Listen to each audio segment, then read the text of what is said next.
Good morning. Vaccine passports are to be rolled out in Wales after the policy was voted through the Welsh Senate on Tuesday evening. Mandatory COVID vaccine passports will be needed in nightclubs and big sporting events, and they're coming into force across Wales on Monday. There's been a contested issue across Wales and the rest of the UK, of course, and there was a heated protest which took place outside before that vote. Vaccine passports! No vaccine passports!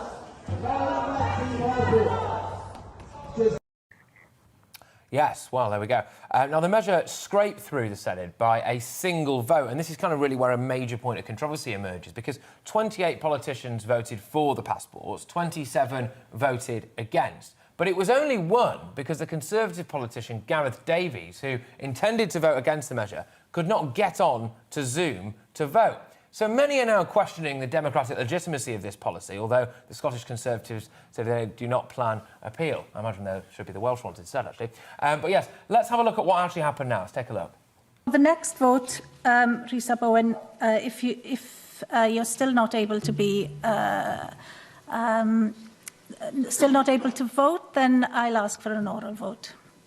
And Chloe, we still have a member who's desperately trying to get into Zoom but cannot get into... No, Darren Miller, we are holding the vote, please, and we have made every opportunity possible for that named member to get in, including sharing my personal phone. Close the vote.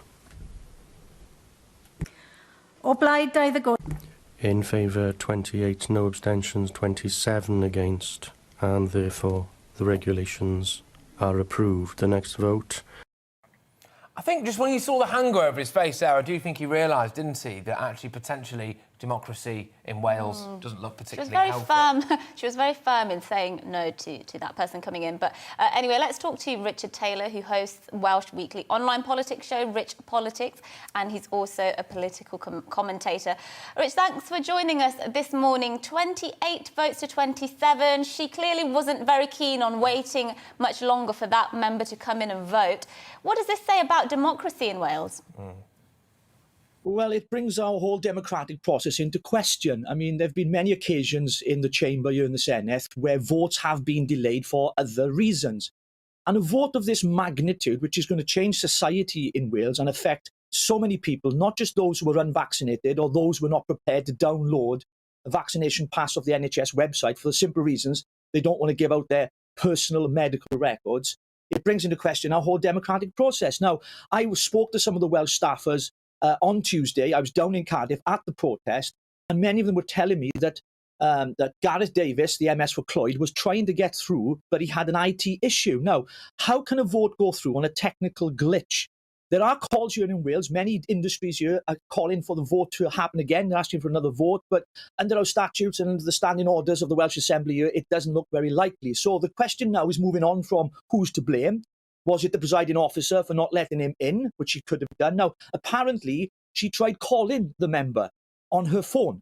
She said that in the Senedd herself and couldn't get through because it was apparently said that he was on the phone to some of the staff members and the chief whip down there in Cardiff Bay. I mean, this is just a ridiculous situation that has led now to major changes in Wales. And for those of us who believe that vaccine passports are discriminatory, it was a dark day for democracy and a dark day for the people of Wales. I can see that, absolutely. It's such a controversial topic anyway. You would like to think that the last thing that any government would want to do is to have any more controversy surrounding it. Was it already well known which way this guy was going to vote? Had he already made that clear? Did he actually need to be in this meeting? Well, he'd made it clear, certainly on social media from his Twitter account and to many people that emailed him, his constituents that have emailed him and said, you know, we want you to vote against this motion that was tabled. And so it was clear his intentions were to vote against this, which would have led to it being a deadlock, 28 to 28. And how it works here in Wales, Patrick and Mercy, is that when it goes to that, the presiding officer gets the casting vote, and she cannot vote in favour with the government, which means this vote would have been dead in the water and we wouldn't have seen the implementation of vaccine passports in certain settings and venues in Wales. Now, the tragedy here is this. As of Monday, this coming Monday, friends and family of mine who are unvaccinated or choose not to show their medical data will not be able to enter into parts of society. And it's purely discriminatory, in my personal opinion. And I think there should be some legal action. The Welsh Conservatives, they need to grow some spine because they're they're not appealing against this. They're not going to fight it, which to me seems ludicrous. I mean, I would call upon Andrew R.T. Davies, the leader of the Welsh Conservatives, to actually fight against this because it's undemocratic. And there are many people here in Wales that it will affect. Take the nightclub industry, for example. We had somebody on yesterday speaking about the impact that will have. They're not ready for this. They haven't got the staff in place. You imagine turning up to a nightclub and a bouncer wants to see your medical data. No, thank you. It's none of your business. And I think people are realising now that this is going to have a much wider impact, not just on our personal freedoms, whether it's ethically right or wrong, but more importantly, on entering into life and society that we're going to be discriminated against. Because, as I pointed out many times on the show before, this is not about having the vaccine. This is about showing your medical data to people to get entry into certain venues and places. And to me, it's completely wrong. And the Welsh Conservatives need to be held to account. It's easy to blame the presiding officer, and I have myself, but also there's blame on the Welsh Conservative side.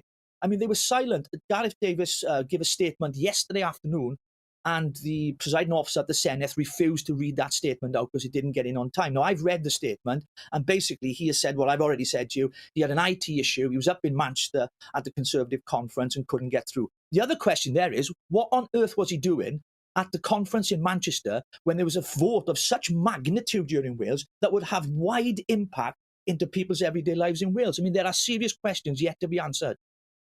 Yeah, I couldn't agree more. I think it's a really, really concerning time, I think, in Wales at the moment, that you've got these vaccine passports that have essentially gone through on a technical glitch, on a technicality. And the fact is that if that hadn't have happened, it would not have gone through. So in Wales right now, there would not be people who can't enter into society. And